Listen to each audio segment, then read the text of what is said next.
In many keys, my brain is insanely active, always reading chat, thinking about what I'm doing on my death night, but I also have to be thinking about what others are doing. I feel like the human brain and behavioral patterns in general are something that if you were clinically trained in, this game would be a field day. You would have so much to look at. And after 17 years of going through this, I feel like I'm in the right headspace to be able to understand the player a little bit more every time I log on. And that has ultimately led to a double-edged sword though, because I understand when somebody's gonna make a mistake, and I believe that because I can outthink that mistake, then they should be able to. But of course, as we know, that is not always the case. So if I can give you one lesson that you should take from watching this channel and this stream, if you are going to tank, especially as somebody like the Blood Death Knight, or tank in general that has a lot of solo potential, you need to be able to put your mind at rest and outthink the mistakes of your group. The sooner you can wrap your head around that, the better your time pugging will be,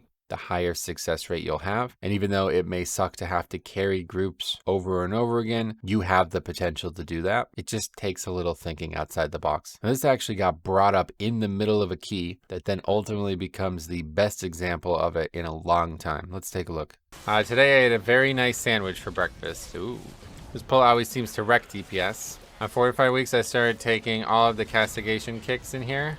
People generally know how to get the fists. What usually kills people are lashes. Yeah, thinking like that is really important because, you know, in a no voice communication setting, you're gonna have to outthink the mistakes, and that's definitely one of the mistakes. Having everybody, like, I see this so often where everybody tries to interrupt one thing, and that actually just happened in that miss key, although it didn't cause any issues.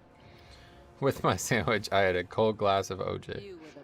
That's funny. So that example alone is excellent. I do every single one of my progression keys in an atmosphere where there's 5 people who likely have never played together before. They don't have any prior behavioral patterns recognized. They're all coming from different angles and have different goals, even if they're hopefully all aligned on killing the key fast. Sometimes they might be behaving differently depending on certain mechanics, certain elements of the fights, maybe even certain add-ons. So the example that was given there was when you have a large pack that all has interrupt, but there's really only 1 or 2 spells that actually need interrupting. You need to be able to outthink that. Not only just understand it in a vacuum, right? Like, obviously it's easy enough to say like, okay, well, I know these 4 other people are unreliable, so I'm going to try to get the important kick. The problem is when you can't do that alone. So you need to not only know that's going to happen, but then learn about how they're behaving in that specific dungeon, not just in a vacuum, but in that specific sitting, and understand how you can play around their behavioral patterns. Like if, for example, you see that shaman healer always aggressively kicking, he's trying to get the first kick every single time. Well, then you know as the tank that if you also do that, you're going to be wasting your interrupt or wasting his. So you need to try to back off and find a better spot to do it. And if everybody's trying to outthink these situations, then nobody wins. But extremely unlikely to see that happen, unfortunately. You know, the DPS especially are probably only thinking about ways they can improve their damage. And the miss key I'm referencing it, you know, the DPS try to pressure me to aggro a lot of those bugs at the end. So we have multiple of the casters putting up the shields and the heals. So there's effectively 4 kicks needed in a giant pack. And we had a warlock literally never interrupt. We fought the pack for like 3 whole minutes because it just kept healing and shielding, and he was just DPSing the entire time. So, you know, if I recognize that behavioral flaw in that player where he's just entirely focused on his own rotation and nothing else, then there was no way I would have ever considered pulling that pack. And we almost lost that key to that kind of mistake. But let me show you a mistake that we do lose the key to, and one that I should have absolutely recognized was going to be a problem from the get-go.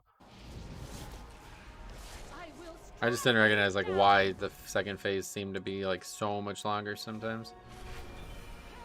This fight should have gotten much longer than compared to a lot of other fights then, just because the relics are occupying some of your DPS out of the gate.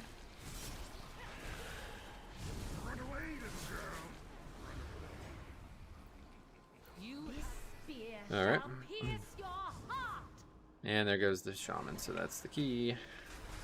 A seriously huge amount of stuff happens in this little clip. Like, the density is absurd. Let's take a look at it all. The first thing that happens is these people need to watch my video on how to make the boss charge into the front. Because if that happens, none of this would have ever been a problem. The boss is charging out into the middle of the room, and we have this like really weird placement of these puddles where I'm kind of thinking like, okay, that area is a little bit dangerous right now. So since she's out in the middle of the room, let's go ahead and move her. So we move maybe about 15 yards to the right. Not really that that far. Obviously, those 3 Mickey Mouse pools right there is a really unfortunate spots. There's not really any good place to keep in the middle, but our goal should still be the same here. Now, this whole time we've been talking about DPS, you could actually hear that in the footage. This fight is incredibly long, and I'm thinking, even though we make a massive error that ultimately should lead me to understanding that a new error is very possible on this fight, on the previous bosses, I'm still thinking we can upgrade this key. We just need to do really good damage. And as things continue to evolve on the fight, I'm thinking more and more about that. So I'm placing my D&D down, trying to build my Death Stew stack, and that's my primary goal for a few seconds. So at this point though, the shield is already out, and I notice it's pretty far away. It's actually on the left side of the room with respect to those 3 puddles that have been dropped pretty poorly. A lot of times you do this fight, you simply just tank the boss in the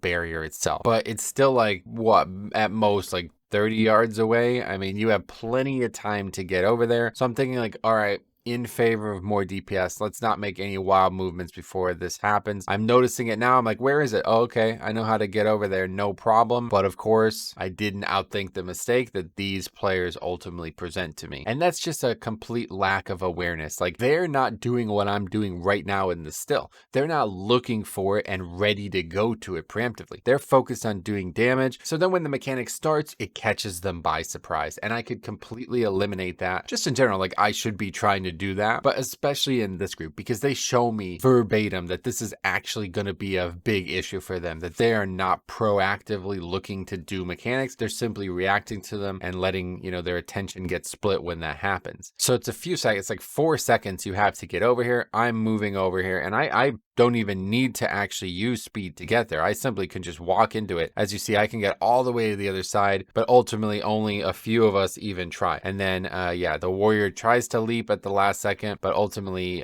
doesn't make it. I guess the leap doesn't really work that way. But here's the kicker, right? Then the charge happens, and the shaman gets hit by the charge. It's like, wow, pretty brutal. And so I was gambling on the fact that it's like, okay, we need to worry a little bit more about damage. So moving the mob out of things on the ground is going to be a damage loss. And that's like why I made that original video about how to keep this boss positioned in a place that she never has to move. And this wouldn't be an issue if we did that right. Then as soon as I saw that bubble, like as soon as it dawned on me, like, yo, we're a good, like probably 20, 30 yards away from that bubble. It crossed my mind. I'm like, oh, this is the key right here. Like it's the end of the key, because I should have recognized that leading up to it. I'm going to show you now another clip of why that's the case. And this happens in the key, and it's such a telltale sign. It doesn't really matter, honestly.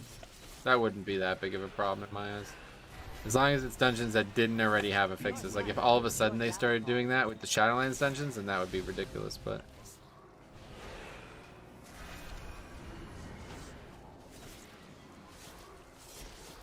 all right, and that's probably it for the key. Actually, Shaman Onk, so we'll see. I get it, you think that there's more people out there that play mobile games, but not in the United States. And that's supposed to be your core audience, isn't it?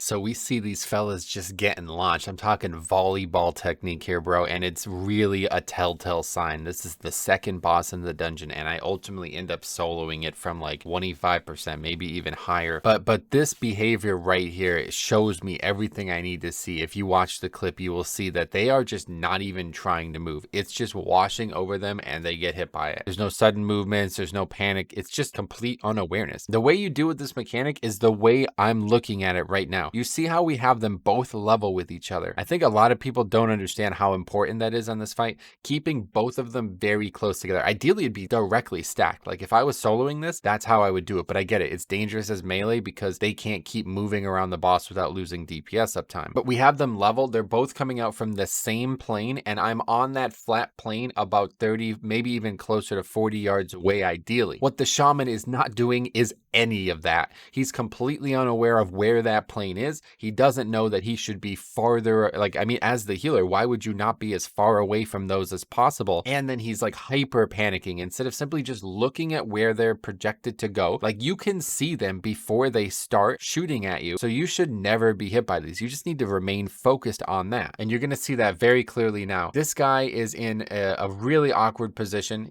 because he's not on the right plane. So one is going to reach him sooner than the other. That's the goal. You want them to both reach you at the same time. So you could simply just move laterally and dodge both of them at the same time. He's not on that plane. He's closer to one than the other. He's super panicking. He drops Spirit Link for no reason whatsoever. I mean, literally no reason whatsoever. That's a telltale sign of panic. And then he just walks right into the line of it. I mean, you literally, it's like he's trying to dive. It's like there's a bus on its way.